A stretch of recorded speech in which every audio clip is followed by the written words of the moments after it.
Thank you for coming today. I apologize for the delay. I was once again with the president. He and I were both reviewing the newly released surveillance footage from FBI in the Savannah Guthrie case on just this heartbreaking situation with respect to her mother. The president encourages any American across the country with any knowledge of this suspect to please call the FBI, who continue to assist state and local authorities who are leading this investigation on the ground. And once again, I will reiterate that the prayers of this entire White House are with Savannah and her family at this time, and we hope this person is found soon and that her mother is brought home safely. President Trump has a very busy week ahead, so I will begin with some scheduling announcements today. Tomorrow here at the White House, the president will host Israeli Prime Minister Benjamin Netanyahu for a bilateral meeting. The remainder of the week will be focused on energy and deregulation. Tomorrow afternoon, the president will hold an event in the East Room to tout clean, beautiful coal as America's most reliable and affordable energy source, especially during periods of peak demand, just as we saw during this most recent winter storm, which impacted hundreds of millions of Americans. The president will discuss how clean, beautiful coal is not only keeping the lights on in our country, but also driving down the cost of electricity across the country as well. Additionally, on Thursday, President Trump will be joined by Administrator Lee Zeldin to formalize the rescission of the 2009 Obama-era endangerment finding.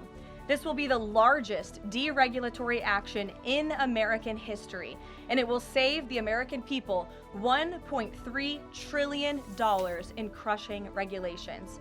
The bulk of the savings will stem from reduced costs for new vehicles, with the EPA projecting average per vehicle savings of more than $2,400 for popular light-duty cars, SUVs, and trucks.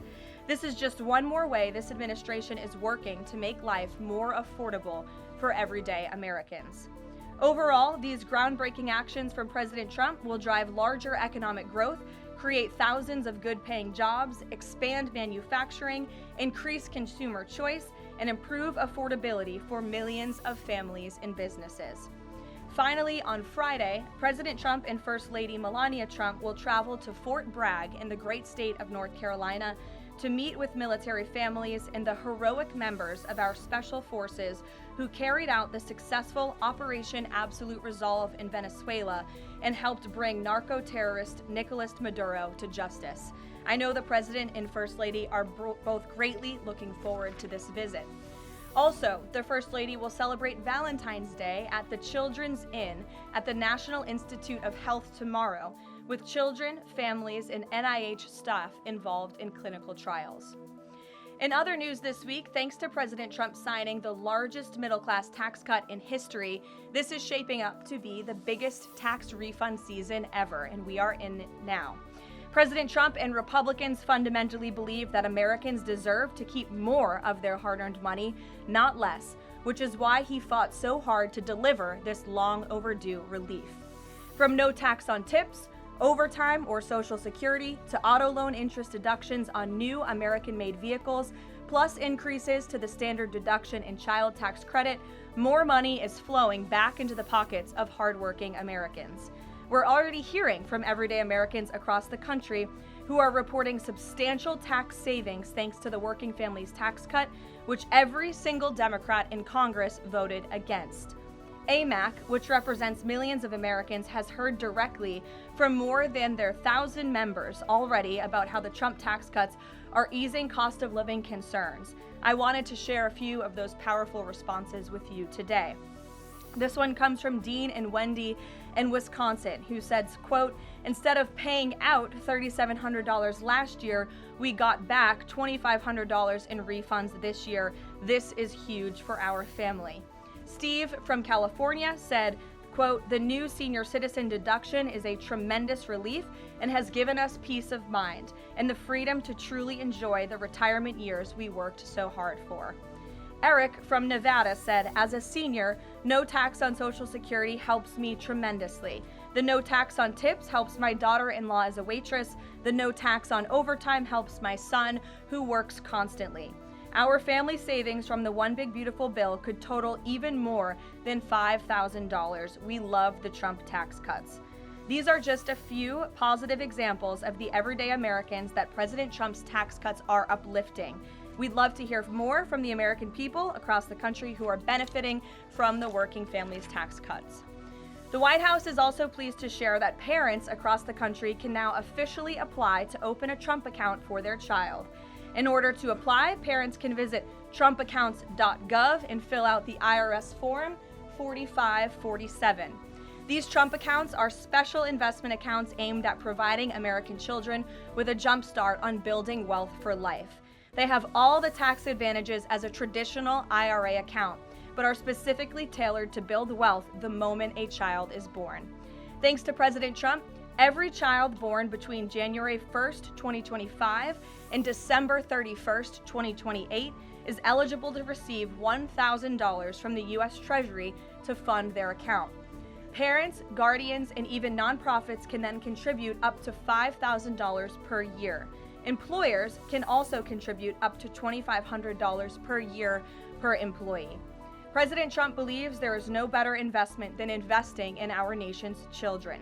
If you are a parent who maximizes contributions to your child's Trump account, its projected value could reach nearly $1.1 million by the time your child turns 28 years old, based on average historical stock market returns. Safe to say, the Trump accounts will give a substantial head start to position the next generation for a brighter future. And with the stock market exploding under President Trump's pro-growth policies, there has never been a better time to sign up for an investment account like this. The Dow Jones just shattered 50,000 for the first time ever on Friday, and the S&P 500 and the NASDAQ continue smashing record after record. So with President Trump in charge, Americans' 401ks and retirement savings are booming once again, and these new Trump accounts for America's kids will boom too. So with that, once again, every parent should go to trumpaccounts.gov today, and I'm going to put it on my own personal to-do list to sign up for one as well. With that, I will take your questions. Karoline Downey from the National Review is here. Thank you for being here, and why don't you kick us off? Thank you for having me. On the criticism that immigration enforcement has become arbitrary or not particularly prioritizing, Democrats have been circulating the statistic that only 14% of illegal aliens arrested under this administration are violent criminals, but we know that in deep blue cities with progressive district attorneys, it's common to plead down serious violent crimes into less serious offenses, which could be distorting those numbers. So given that backdrop, does the administration still stand by the messaging that you're targeting the worst of the worst, and does this prevailing narrative tell the whole story? Well, thank you for bringing this up, Karoline. I've seen this CBS report floating around. There's a lot of liberal talking heads and pundits and Democrat elected politicians who think that this single story and these statistics and the way they are painted is somehow a shot at this administration. It is not, and let me correct the record.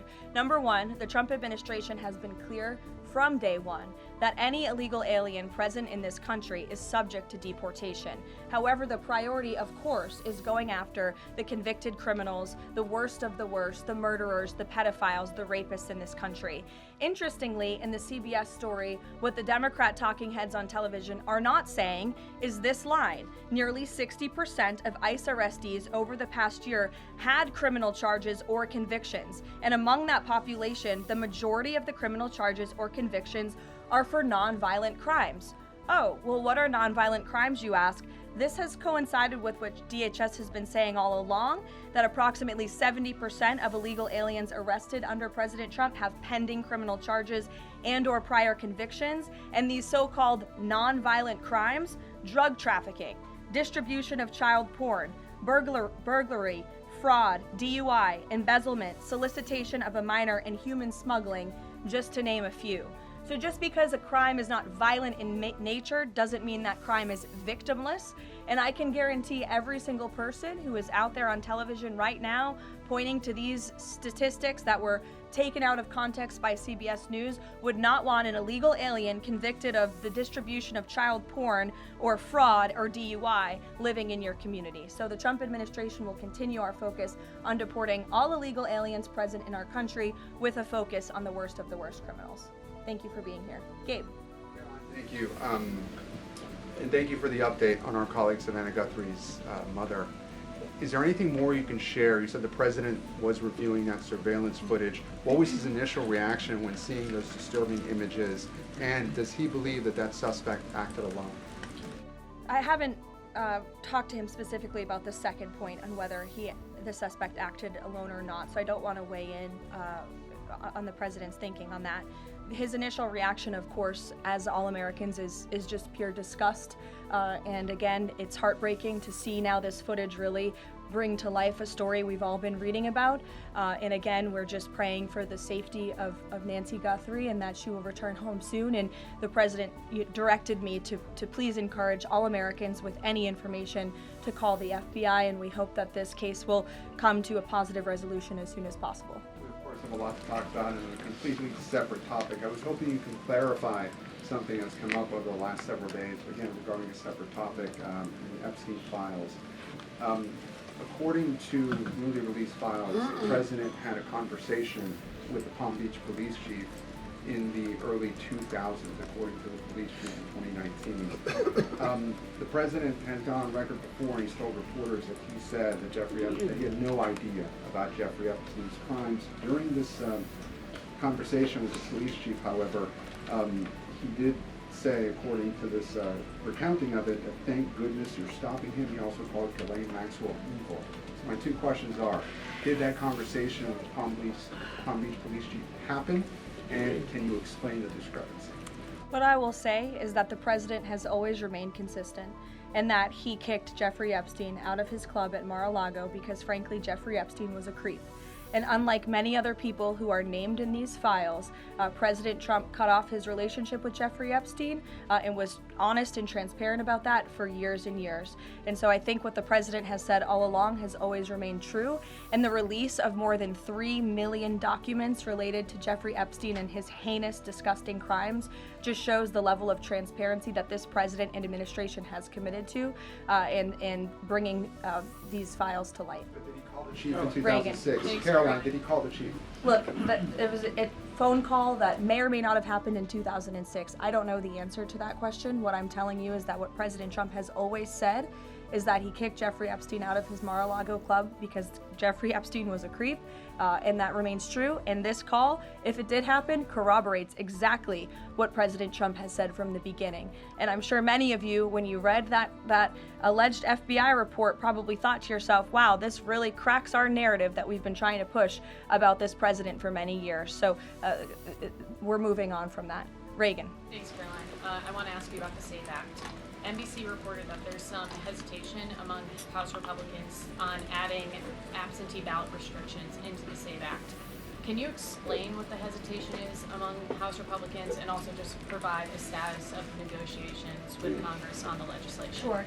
I can't speak for House Republicans, Reagan. I can obviously speak for the president, who is quite possibly the strongest supporter of the Save America Act, which, as you know, would require proof of citizenship to register to vote. It would require proof of identification, a photo identification before casting a ballot, and it would also ensure that there are exceptions made. I think that's what you're alluding to with these conversations with House Republicans for reasonable requests, of course, for our military, for individuals who are disabled and cannot make it to the polls. Those are reasonable, common sense things that I believe House Republicans are discussing amongst themselves. But as for the president, he's been very clear. He wants House Republicans and Democrats too, if they were politically wise, to pass this legislation, for the Senate to pass it, to send it to the president's desk so it can be signed into law. Follow-up. I'm wondering when the last time the president spoke to Leader Thune was, and if he discussed using the standing filibuster to pass the legislation. The president has given his position on the standing filibuster. As for his most recent conversation with Leader Thune, frankly, I'm not sure. I do know they speak very frequently. The president's in constant communication with both Leader Thune and the House Speaker, Mike Johnson. Stephen, I see we switched up our seating chart. Your direct line of sight now. Congratulations.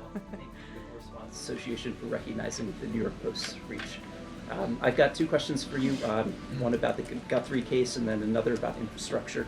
On the Guthrie case, does President Trump have a warning to the culprits here about what would happen to them, what federal consequences they would face if they do not release Nancy Guthrie unharmed? I think anyone who was involved in this depraved crime, this abduction, of course, we want to be seen held to the fullest extent of the law possible. Infrastructure, can you explain why President Trump asked Chuck Schumer to help him rename Penn Station and Dulles Airport after himself? Why is he interested in having his name on those two buildings? And why are the Gateway Tunnel funds the proper point of pressure to get that to happen? To your first question about the renaming, why not? It was something the president floated in his conversation with Chuck Schumer. As for the funding, the president has addressed that separately himself. Danny. Today, the vice president's account posted and then deleted a tweet about the Armenian genocide. And then last week, President Trump's Truth Social account posted and then deleted a racist video about the Obamas. And the White House again blamed that on a staffer. I wanted to ask you, does the White House have a social media problem at the moment? Do you have an auto-posting problem that's leading to these mistakes? No. As for the Armenian tweet that you're referring to, I would just refer you back to the White House's message that was issued on Armenian Remembrance Day, and there's been no change of policy at this time. Mary? Thanks, Caroline. When the president goes to Beijing in this spring, does he have plans to try and advocate on behalf of Jimmy Lai, who was just sentenced to 20 years yesterday? This is something I've heard the president advocate for both publicly and privately. I had the honor of being in that meeting with President Trump and President Xi in South Korea that took place, and this was brought up by the president himself. It is important to him, and he looks forward to visiting China in April. Go ahead. Thanks, Caroline. So some Republican lawmakers from Nebraska have said they're worried that the Argentinian beef executive order will sideline some American ranchers. How will the Trump administration make sure prices go down for consumers without harming those ranchers? Of course. Well, both things can happen at the same time. That's the president's belief. He wants to see prices come down. In fact, I just overheard him on the phone with Secretary Rollins. They were talking about something different, but he's always saying we got to make sure that prices continue to come down. As you know, Secretary Rollins successfully did that with respect to egg prices. Beef prices are coming down slightly, and the president wants to see that continue. He believes that a minor import to the country with cattle might be a short-term solution with respect to bringing down prices, but of course protecting our American cattle and rancher industry is a priority for the president, and he's in touch with those stakeholders. We've had them here at the White House a few times in recent months to discuss this issue directly. John. Thanks a lot, Caroline. Yesterday, the president on social media threatened to block the new Gordie Howe Bridge, which would connect Detroit to Canada. This is a bridge that was fully paid for by Canada. It used American labor to construct it. It used American steel to construct that bridge. The president in 2017 was actually in favor of this bridge, part of a joint statement that he put out when he met with the Canadian Prime Minister. Why has the president changed his mind as it relates to this bridge? I think the president was very clear and direct in his truth, John, but just to reiterate, the fact that Canada will control what crosses the Gordie Howe Bridge and owns the land on both sides is unacceptable to the president. It's also unacceptable that more of this bridge isn't being built with more American-made materials, even more so than what President Barack Obama committed to with the Canadians at the time, at the start of the project. He also believes that the U.S. should own at least half of the bridge, have shared authority over what passes across it, and participate in the economic benefits generated by its use. This is just another example of President Trump putting America's interests first, and so he made that very clear in his call with Prime Minister Carney earlier today. Phil. Thank you, Caroline. Sure. DHS Secretary Kristi Noem just posted a photo of herself signing the last contract for build a border wall between Laredo, Del Rio, and Big Bend, Texas, among reports that construction had stalled. Is the president satisfied with the pace of construction? The president wants to make sure that the full border wall is built as quickly as possible, of course. I know this is a priority for him dating back to 2016, and so absolutely he wants to ensure that the border wall is built under budget and ahead of schedule is how President Trump likes to view building projects, and that includes the border wall. The pace of construction thus far? I think the president is never satisfied. He always wants to ensure that things are moving along as quickly as possible, but I know Secretary Noem is on it, and she's doing a great job. You're welcome. Sure, go ahead. Thank you. Charlie. On the Nancy Guthrie case, is the president satisfied with the federal and local investigation so far? And has there been any more contact from the White House or the president with the family? I don't think anybody will be satisfied until this case is brought to a close and until Nancy Guthrie is returned home safely with her loved ones. Contacts? Has the president contacted the family since? Not since that initial phone call. Sure. Tamara. Thank you. The National Governors Association is removing a meeting with President Trump from his agenda because only Republicans were invited. Is the White House reconsidering inviting Democrats, or do you think Republicans are still going to show up? Where does that stand now? No, look, I just spoke with the president about this. It is a dinner at the White House. It's the people's house. It's also the president's home, and so he can invite whomever he wants to dinners and events here at the White House. I believe Governor Moore was invited last year, and he did not show up to the dinner last year. Nobody reported on it. But again, the president has the discretion to invite whomever he wants to the White House, and he welcomes all those who received an invitation to come. And if they don't want to, that's their loss. On Ghislaine Maxwell, is the president going to rule out a pardon for her in her testimony deposition yesterday? Her legal team seemed to be making a case again for a pardon from the president. Again, this is not something I've discussed with the president recently because frankly it's not a priority. He's focused on many of the issues that the American people are dealing with and providing solutions to those issues. So I haven't spoken with him recently. Last time we did speak about it, he said it's not something he's considering or thinking about. Go ahead, Bloomberg. Thanks, Caroline. Secretary Lutnick today was testifying on the Hill, and he said that he had visited Epstein's Island in 2012 with his wife and children, and that's after he said that he had cut ties with Epstein, and Justice Department documents show that he was in contact with Epstein through 2018 over messages. So does the White House stand behind Secretary Lutnick right now, or given what he has said today, has there been any shift in how the White House is viewing Secretary Lutnick's performance? No, Secretary Lutnick remains a very important member of President Trump's team, and the president fully supports the secretary. I will just point out that there are a lot of wins in the news this week that people in this room have not asked about because you continue to ask questions about the same subject, so let me point them out for you. Again, on Friday, the Dow shattered 50,000 for the first time ever. This week, the American Society of Plastic Surgeons came out in opposition to gender mutilation surgeries for children. They are the first major medical group to do so. A federal appeals court today, nobody asked about that, just upheld the Trump administration's policy of detaining illegal aliens, validating the strong measures that have driven illegal crossings to historic lows, and sent a crystal clear message that under President Trump, if you enter the country illegally, you will be detained and removed. The murder rate, again, not a single question about this, has plunged to a 125-year low as crime falls across the board thanks to President Trump's crime crackdown. We also saw this week national median rents have fallen to a 4-year low following 6 consecutive monthly declines, and mortgage affordability has surged to a 4-year high. Home ownership is the core foundation principle of the American dream, and I will repeat that mortgage affordability this week surged to a 4-year high, but not a single of mention of that in this briefing room today. And again, this came out last Friday, but for an unprecedented 9th straight month, there were 0 illegal border crossings at the southern border. So we're going to get back to business. The president is very busy today, and you will see him all tomorrow at the event in the East Room touting his administration's energy policy. Thank you.